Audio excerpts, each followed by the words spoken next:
The fat lady. Hi, how are you? The woman smiled as she took the seat beside me. She had to lower herself slowly, squeezing her ample bottom into the seat, filling all available space. Positioning herself comfortably, she plopped her enormous arm on our common armrest. Her immensity saturated the space around us, shrinking me and my seat into insignificance. I cringed and reclined towards the window. She leaned towards me and repeated her greeting in an upbeat, friendly voice. Her face towered above my head, forcing me to turn to look at her. Hi, I replied with obvious loathing. I turned away to stare out of the cabin window, sulking silently about the long hours of discomfort I was going to experience with this monster beside me. She nudged me with her meaty arm. My name is Laura. I'm from Britain. How about you? Japan? Malaysia, I barked. I'm so sorry. Will you accept my heartfelt apology?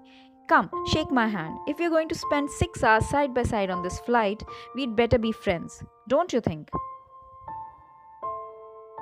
A palm waved in front of my face. I shook the hand reluctantly, still silent.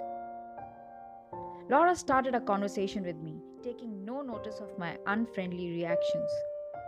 She talked excitedly about herself and her trip to Hong Kong to see her friends. She rattled off a list of things she was going to buy for her students in the boarding school where she was teaching. I gave her one word answers to her questions about me. Unperturbed by my coldness, she nodded as she made appreciative comments to my answers. Her voice was warm and caring. She was considerate and obliging when we were served drinks and meals, making sure that I had room to maneuver in my seat. To my surprise, her face, which repulsed me hours before, now opened into extraordinary smiles, lively and calm at the same time. I couldn't help but let down my guard slowly. Laura was an interesting conversationalist. She was well read in many subjects, from philosophy to science. She turned a seemingly unimportant subject into something to explore and understand. Her comments were humorous and inspirational. When our topic turned to cultures, I was pleasantly surprised by her intelligent comments and well thought out analysis. During our conversation, Laura managed to make every cabin crew who served us walk away laughing at her jokes. When a flight attendant was clearing our plates, Laura cracked several jokes about her size. The flight attendant roared with laughter as she grabbed Laura's hand. You really make my day. For the next few minutes, Laura listened attentively and gave pointers to the flight attendant's weight problem. The grateful attendant said before she rushed off, I've got to work. I'll come back later and talk to you about it. I asked Laura, have you ever thought about losing some weight? No, I've worked hard to get this way. Why would I want to give it up? You aren't worried about cardiovascular diseases that come with being overweight? Not at all. You only get the diseases if you're worried about your weight all the time. You see advertisements from slimming centers that say, liberate yourself from your extra baggage so that you are free to be yourself. It's rubbish. You are liberated only if you are comfortable about who you are and what you look like any time of the day and any time of the year. Why would I want to waste my time on slimming regimes when I have so many other important things to do and so many people to be friends with? I eat healthily and walk regularly. I am this size because I am born to be big. There is more to life than worrying about weight all day long. She sipped her wine. Besides, God gives me so much happiness that I need a bigger body to hold all of it. Why would I lose weight to lose my happiness? Taken aback by her reasoning, I chuckled.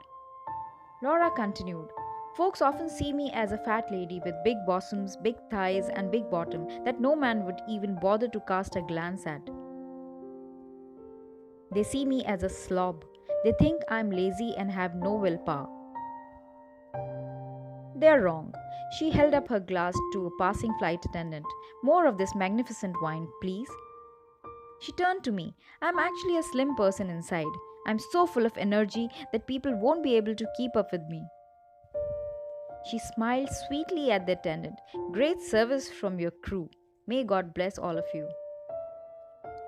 Do men chase after you? I asked jokingly. Of course they do. I'm happily married, but men still keep proposing to me. This extra flesh is here to slow me down, otherwise, I'll be running everywhere chasing after men. For some reason, they like to talk to me. I think I should have been a counselor instead of a school teacher. Most of them have relationship problems and they need someone to confide in. Women worship men and call them honey until they find out they have been lied to, and then they turn into bitter gods. Men love women so much that they see them as their soulmates until they look at their credit card bills, and then women become devils with tridents. Laura paused before she said thoughtfully, You know, the relationship between men and women is so complicated. Laura's enthralling conversation had turned the flight into something thoroughly enjoyable. By the end of the flight, almost half the cabin crew was standing near the aisle by us, laughing and joking with Laura. Laura was the center of attention, filling the cabin with delightful warmth. The passengers around us joined in the merrymaking too. I was also fascinated by the way people were drawn to her. When we waved goodbye to each other at the arrival lounge at Hong Kong's Kai Tak Airport, I watched her walking towards a big group of adoring adults and kids. Cheers sounded as the group hugged and kissed Laura. She turned around and winked at me. I was stunned as the realization set in. Laura was the most beautiful woman I had ever met in my life. Thanks for watching. If you liked it, please do like, share, and subscribe.